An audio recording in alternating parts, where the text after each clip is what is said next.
Choose life. Choose a job. Choose a fucking career. Choose to see Trainspotting 2. C'était mon meilleur accent écossais. Je peux pas faire mieux que ça.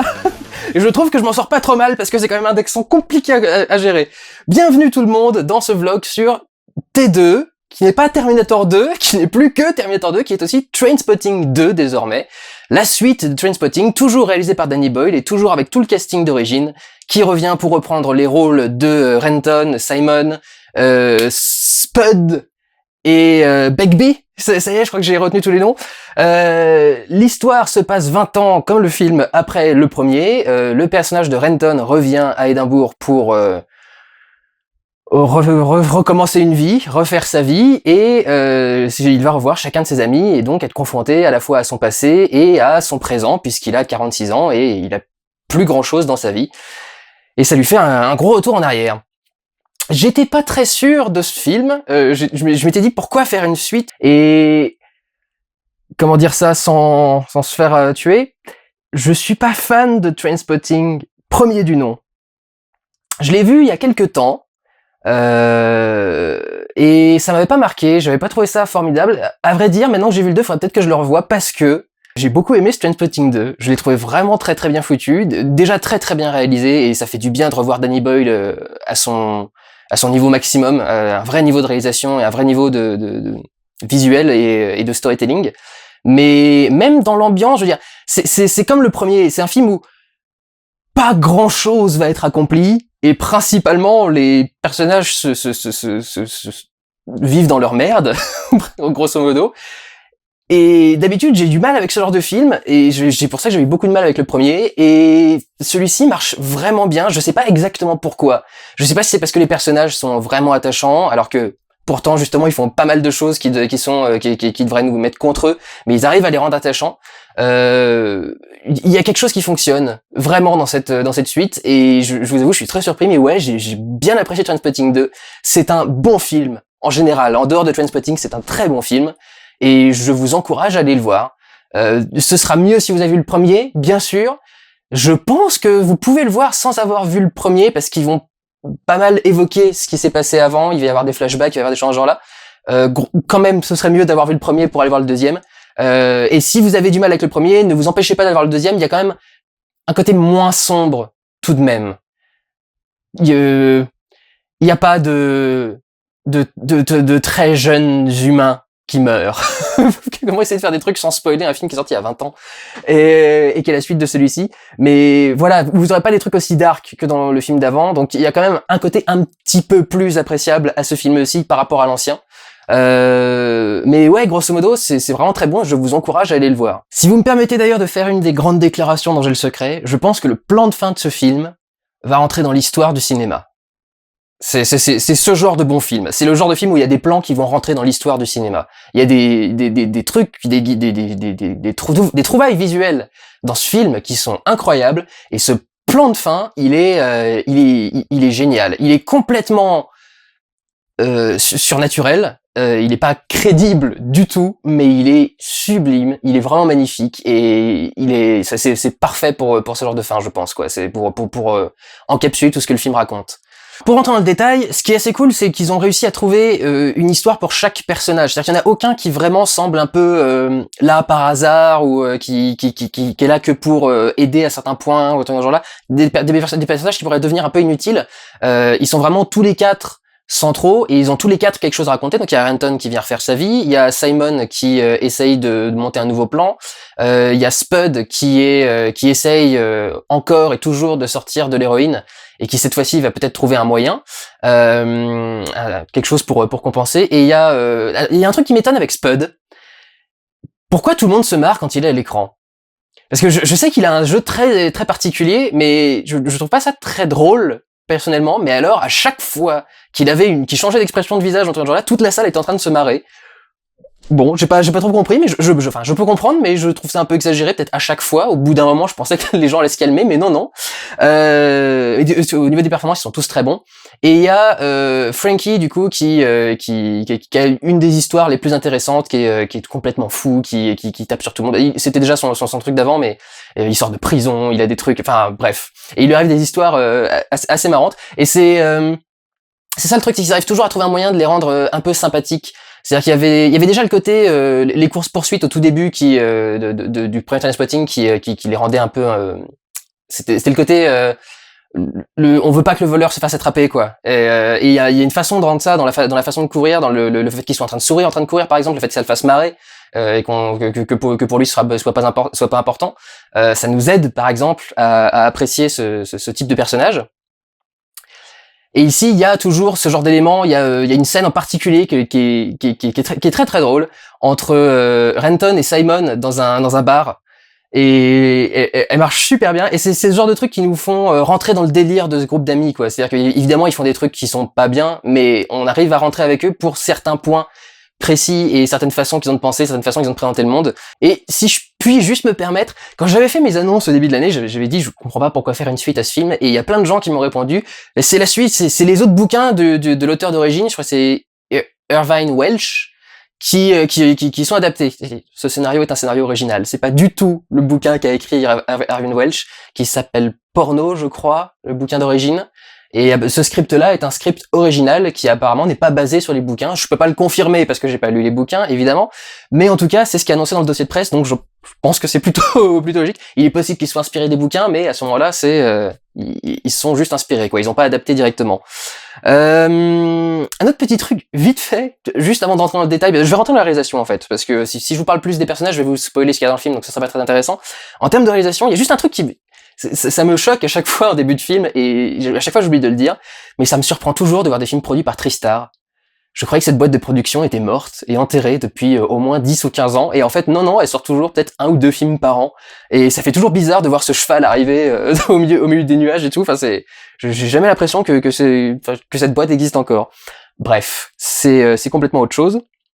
Et il y a du coup cette réalisation complètement déchaînée à la Danny Boyle, et qu'il avait vraiment dans le premier film, et qu'il a vraiment essayé de reproduire ici.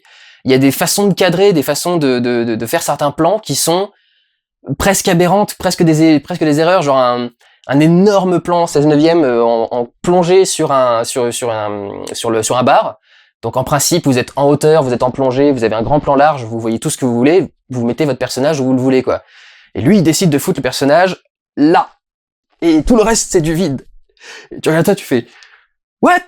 Et c'est vachement bien, mais c'est parce que c'est des personnages qui sont très décalés, donc c'est intéressant de les placer dans des coins inhabituels du cadre, mais ça rend des trucs vachement beaux. Il y a un plan très anecdotique où Renton arrive dans sa chambre d'hôtel, et il y a tout ça de l'image, toute cette partie-là est pris par les draps de lit et les draps du lit. Et il y a cette petite partie-là dans laquelle le visage de Renton apparaît, où il regarde des trucs. Donc déjà, pour réussir à cadrer ça, il faut vraiment être au millimètre près, il faut que l'acteur soit bien sur ses marques. Mais au niveau du cadre, c'est des choses vachement intéressantes, parce que ça transcrit leur façon de voir le monde. Il arrive dans cette chambre, il voit cet énorme lit tout blanc, tout immaculé, tout machin, c'est pas le Édimbourg dont il se rappelle et qu'il a vécu. Donc il y a forcément quelque chose qui le marque quand il revient ici. Donc il y a vraiment des façons de cadrer qui sont ouf. Il y a un moment où il y a Frankie qui s'énerve, il renverse une table et la caméra reste fixée bien sur la table. Donc on suit le mouvement du truc. Il y a un petit gimmick visuel qui va revenir très souvent, c'est il va souvent faire des arrêts sur image. Sur des moments particuliers, quand une scène se termine, quand on arrive à un climax de quelque chose, il va faire un petit arrêt sur image du personnage pour marquer du coup cette évolution. Qu'est-ce qu'il y a d'autre? Parce qu'il a fait tellement de choses que j'ai vraiment beaucoup marqué de trucs. Il y a plein d'images d'époque, entre guillemets, qui reprend, et où tout est tourné en soit du 8, soit du 16 mm, mais du 16 mm employé correctement, c'est-à-dire pas comme dans Jackie, c'est-à-dire du 16 mm qui se voit, quoi, du 16 mm où il y a du grain, où c'est un peu dégueulasse, où les couleurs sont un peu délavées, donc du vrai 16 mm. Ce pourquoi on utilise le 16 mm en principe, quoi. Pas pour faire une image ultra esthétique, mais pour faire un truc un petit peu granuleux et un peu sale. Donc il y a ce mélange de différentes sources. Le film a été tourné en numérique, je crois. Il y a des plans qui m'étonnent beaucoup. Je pense qu'ils ont été faits au portable. Soit un truc dans ce genre-là, soit un iPhone, soit un machin. J'ai été vérifié sur internet, il y a rien de marqué. Mais ou alors il y a un filtre au-dessus pour rendre les effets de la drogue que viennent de prendre les personnages. Mais je crois pas, parce qu'il disparaît assez rapidement. Et peut-être qu'ils font une descente. Et du coup, il y a ces plans qui sont filmés avec des trucs très étranges, très compressés, avec beaucoup de bruit numérique et trucs dans ce genre-là. Ça me paraît pas filmé avec les caméras qu'ils annoncent dans les trucs du film, quoi. D'ailleurs, dans ces scènes-là, c'est des scènes de nuit qui sont magnifiques parce que c'est des scènes de nuit éclairées à la lumière de la ville, et ça fait une espèce d'ambiance globalement jaunâtre. Et le ciel du coup au-dessus, éclairé par les lumières de la ville et avec des nuages un peu bas, est un peu jaune aussi. Donc ça fait un plan assez beau parce qu'on est en pleine nuit, mais le ciel est jaune foncé, jaune marron foncé, et les personnages sont en silhouette noire en train de courir en dessous. C'est sublime, c'est magnifique. On a beaucoup de travail de la lumière, on a beaucoup de travail du bleu, du rouge, du jaune et du vert. Des trucs très classiques, hein, il n'y a pas 36 000 couleurs employées qui sont bien distinctes les uns des autres, mais c'est vrai que du coup il y a ce travail des couleurs qui marche très très bien et qui est très joli. Des plans très travaillés, très composés. Il y a un plan magnifique où le personnage de Simon est en train de préparer un plan, et pour montrer que son espace de vie est quand même pas très très grand, il le filme de l'extérieur, et de l'extérieur, par la fenêtre, on voit quand même tout l'appartement. C'est vachement bien trouvé comme plan, il est juste à un angle de rue, donc c'est super beau comme plan parce qu'on a un angle de rue et l'intérieur de son appartement qui est parfaitement éclairé et qui nous amène pile poil à voir ce qui se passe dans l'appartement et lui qui parle avec sa copine et tout. Et c'est sublime, vraiment très très bien trouvé, très beau plan, et la façon de filmer cette scène était vachement intéressante, de rester à l'extérieur de la pièce et de montrer où elle est quand même. Donc il y a vraiment encore un truc très très beau. Il y a un moment où il retourne chez son père et sa mère est morte. Et ils sont assis sur une table, donc c'est une petite table qui est à quatre coins comme n'importe quelle autre table, collée contre un mur. Donc il y a le père d'un côté, il y a Renton qui est au milieu, et en principe, si sa mère était là, elle devrait être sur la chaise qui est de l'autre côté du cadre. Et il y a un plan magnifique de symbolique où l'ombre de Renton est projetée exactement sur le siège qui est en face, donc là où devrait être sa mère, et donc Renton lui-même crée l'ombre de sa mère qui est absente. Je crois que j'ai juté en en décrivant ce plan. C'est sublime, c'est magnifique, c'est très très beau comme mise en scène. Des petits gimmicks intéressants, par exemple des textes qui vont apparaître à l'écran un peu dans le style de John Wick, par exemple, si vous avez vu ça récemment, c'est pour vous donner une idée du style du texte qui apparaît, mais pas dans l'idée John Wick, plus dans l'idée 99 francs, un film français avait fait ça, le moment où ils s'habillent au début. C'est en gros, ils sont en train de parler, tous les deux, très vite, très fort et beaucoup, comme des drogués et des mecs bourrés qui sont en train de parler devant une télé. Et du coup, comme ils parlent super vite, ils rajoutent les textes de ce qu'ils disent et qui apparaît et qui disparaît aussi rapidement et des trucs dans ce genre-là. Donc c'est assez joli. Il y a pas mal d'astuces visuelles comme ça avec les textes. Les textos vont souvent apparaître comme ça, projetés dans l'univers, quoi, en 3D. Les textos vont apparaître devant des personnages, des trucs dans ce genre-là. Quand ils vont taper des codes à la machine, au distributeur de billets, le code va se taper au-dessus d'eux, va faire un truc assez joli aussi. Et il y en a un que j'ai trouvé vraiment très beau, et je comprends pas que personne ait encore eu cette idée. Et je m'en veux de pas encore l'avoir eu, d'ailleurs. J'aurais pu avoir cette idée dans un truc. Il filme un immeuble, et le personnage qui monte du coup à l'étage, je crois que c'est au 13e étage, et il marque les étages où apparaît que traverse l'ascenseur sur le côté de l'immeuble lui-même. C'est-à-dire que sur le côté de l'immeuble, vous avez les chiffres qui apparaissent et qui éclairent les différents niveaux, les différents étages.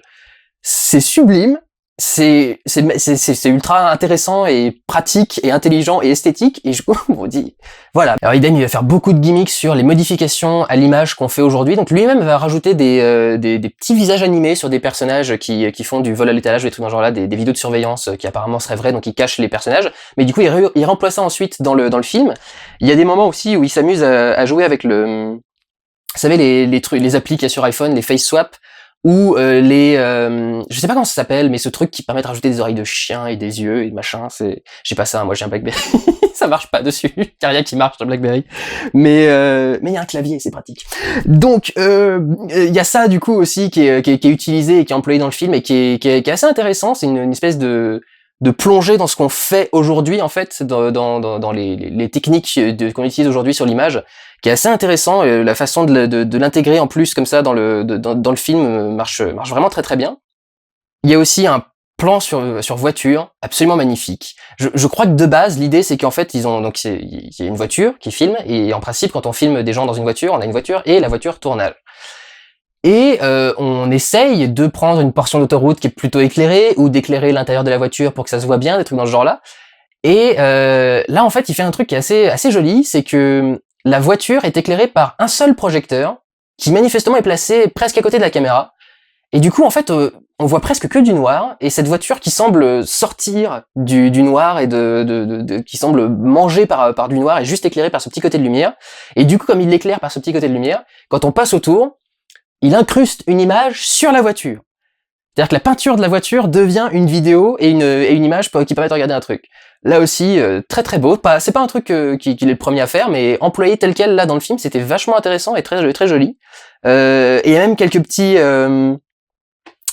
trucs un peu hommage à d'autres choses. Et par exemple, il y a un moment où Spud s'imagine en boxeur et ils font une parodie de Raging Bull, ce qui s'appelle Raging Spud, et il reprend du coup toute l'esthétique de Raging Bull, etc. Et c'est une des scènes très drôles et qui marche très bien encore une fois, et qui a du coup une esthétique encore une fois absolument magnifique, quoi. La ville d'Édimbourg aussi est filmée de façon intéressante. Aussi bien on filme beaucoup de casses, de ferrailleries, de bâtiments qui se sont écroulés. Le générique de fin, c'est beaucoup de bâtiments qu'on explose, etc. et pour faire des reconstructions. Autant il y a des plans qui sont magnifiques. Sur un moment, Renton emmène Spud de faire de la course, en espérant que ça l'aide à se sortir un petit peu de la drogue. Et du coup, on a toute cette scène où ils font de la course sur des vallées qui sont juste au-dessus de la ville d'Édimbourg, apparemment. Je suis jamais allé là-bas, je connais pas, j'ai pas regardé Google Earth, machin, mais je vous parle de ce qu'il y a dans le film. Et dans le film, ils sont sur des petites vallées au-dessus d'Édimbourg.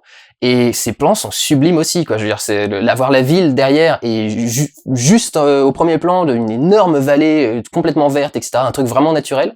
C'est très surprenant comme image et la façon de le filmer est vachement intéressante. Et du coup, je vais finir avec quelques petites remarques sur le son. Une réplique déjà qui pour moi est une des meilleures répliques du film, c'est Spud qui à un moment dit ouais, on était pas seuls à leur DT, qu'est-ce que j'en avais à foutre de leur DT, je suis héroïnomane, qu'est-ce que j'en ai à foutre de leur DT. que je trouvais très drôle, c'est une réplique qui a beaucoup marché dans la salle. Il y a juste un truc, et c'est pour moi le seul défaut du film. Il y a, je crois que j'en ai répertorié une dizaine, enfin je les ai pas comptés, je les ai pas répertoriés là-dessus, mais j'en ai compté une dizaine, de moments où le son est bizarrement dégueulasse. Je crois que c'est des moments où il a dû avoir de la saturation au tournage et ils ont essayé de le récupérer après en post-prod.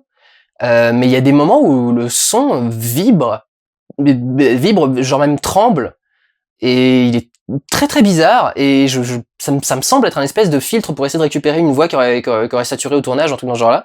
Et je suis un peu surpris de voir un défaut comme ça dans le film. Alors c'est peut-être pas un défaut, c'est peut-être un truc travaillé, mais si c'est travaillé, j'ai pas compris pourquoi ça venait à certains moments dans le film.